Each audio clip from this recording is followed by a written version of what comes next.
Hello hi very good morning అందరికీ. ఇవాళ మా ఇంట్లో కూర వచ్చేసి గోరుచిక్కుడుకాయ కూర. గోరుచిక్కుడుకాయ ఫైబర్ కంటెంట్ కలిగి ఉన్న ఈ గోరుచిక్కుళ్ళని వారానికి ఒక్కసారైనా మన డైట్లో యాడ్ చేసుకోవడం కంపల్సరీ. దానికోసం గోరుచిక్కుళ్ళని ముందుగా ఉడకబెట్టుకోవాలి. ఉప్పు పసుపు వేసుకుని గోరుచిక్కుళ్ళని ఉడకబెట్టుకోవాలి చిన్న చిన్న ముక్కలుగా తరిగి. అలా ఉడికిపోయిన గోరుచిక్కుళ్ళని ఒక పక్కకు తీసి ఉంచుకొని ఇంకొక బాండీ పెట్టుకొని బాండీలో పోపు దినుసులు వేసుకోవాలి. పసుపు, ఇంగువ, కరివేపాకు, మస్టర్డ్ షుడ్. ఈ పోపు అయిపోయాక దీనిలోకి ముందుగా కూర కోసం తరిగి ఉంచుకున్న ఉల్లిపాయ, టమాటాని కూడా యాడ్ చేసుకోవాలి.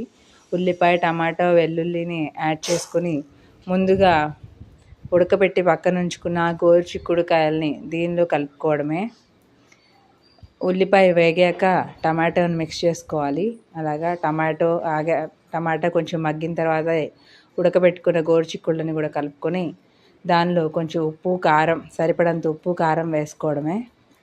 కూరని మూత పెట్టేసి ఒక 5 minutes అలా వదిలేసేయడమే. మూత తీసుకుని చూసుకుంటూ ఉంటే ఒక 5 or 6 minutesలో కర్రీ రెడీ అయిపోతుంది. గోరుచిక్కుళ్ళని ముందే ఉడకబెట్టుకుంటాం కాబట్టి కూర ఫాస్ట్గా అయిపోతుంది.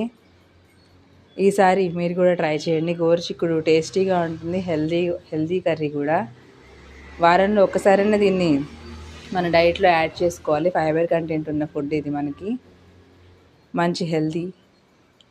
ట్రై చేయండి మీరు కూడా తప్పకుండా. Thank you. నా షార్ట్ వీడియోస్ని అందరూ లైక్ చేస్తున్నందుకు చాలా థ్యాంక్ యూ. లాంగ్ వీడియోస్ని కూడా అలాగే సపోర్ట్ చేయండి. లాంగ్ వీడియోస్ కూడా ఓవర్ లెంత్ లేవు, 5 or 6 minutesలో చేసేస్తున్నాను. తప్పకుండా సపోర్ట్ చేస్తారనుకుంటున్నాను. Thank you so much.